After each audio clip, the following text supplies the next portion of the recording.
This is Sumo. It's named after Emily Sumaria, whose school nickname is stamped on the front in her memory. Emily was just 19 and seemed to be in excellent health when she died suddenly. She had epilepsy but had had very few seizures in her life. And now she's remembered for her humour and vivacity. It was her elder sister, Amy, who had to break the news to their parents. We've put our heart and soul into this campaign. We really, really feel like we need to do it for ourselves and for Emily, and also to stop this from happening to any other family.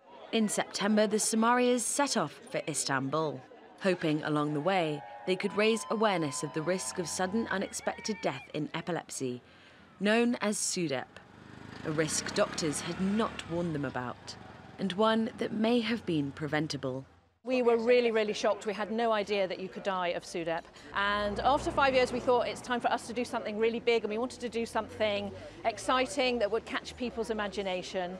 80% of epilepsy sufferers live in developing countries.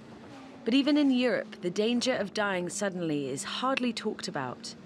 Now it's hoped this bright little vehicle and the charity it's campaigning for will help raise awareness. It's obviously raised fantastic funding for the charity, which is going to make a massive difference.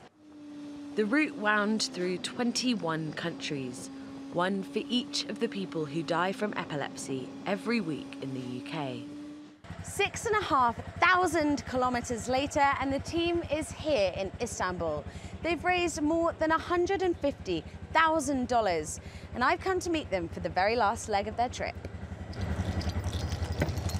They tell me this journey has been as emotionally tough as it has been long and cold. This has been a huge effort from us. It's the big thing that we're going to do in her memory for the rest of our lives. But our grief will continue beyond this trip, and so I suppose there's that sense of sadness that we don't want this to be the end of people remembering Emily, and I hope that that won't be the case. Emily's story is still raw for her loved ones, but her legacy is one of loss driven into hope. And that could save other people, even those who will never know her name. Arabella Munro, TRT World, Istanbul.